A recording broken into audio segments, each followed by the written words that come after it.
وزیر فرهنگ تاجیکستان میگوید ساختمان آثارخانه ملی به تأخیر انداخته شد، زیرا حالا تمرکز روی ساختمان نیروگاه برقی آبی راغون است.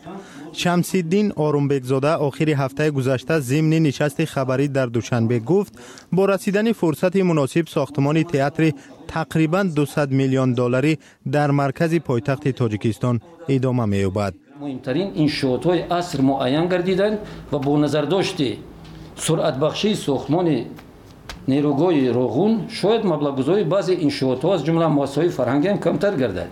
این نه باعث نگرانی است نه باعث تشویش است و از نگاه افضلیت‌ناکی برای مردم تاجیک انشاءات مهمترین امروز نیروگاه برقی راغون است و ما امید داریم که در مهلت‌های مقرر شده آن مورد استفاده قرار می‌گیرد و انشاءات‌های دیگری ساختمانی هم با سرعت بلند ساخته می‌شوند.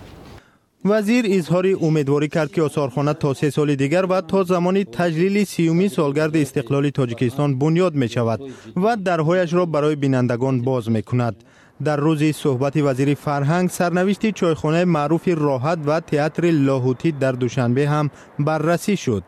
در نشست خبری شهرداری محمد سعید زویدوف معاون رئیس شهر گفت که هنوز درباره ویران کردن چایخانه معروف راحت قرار قبول نکردند.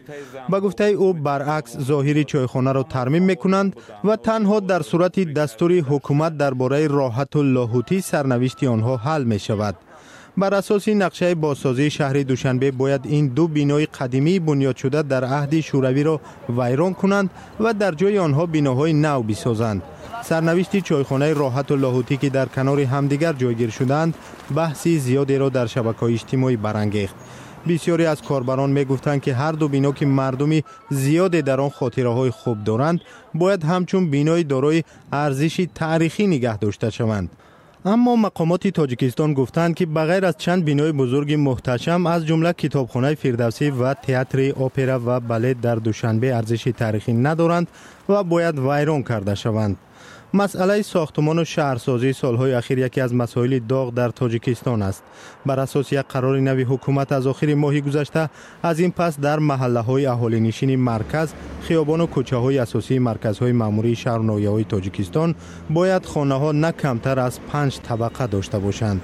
در قرار حکومت از روز 21 ایون آمده است که سبب قبول چنین قرار رشد شهرسازی و کمبود زمین در تاجیکستان است. در قرار گفته می شود که برای اجرای این مقررات مقامات رسمی معماران باید تغییرات لازمی به برنامه‌های شهرسازی را وارد کنند.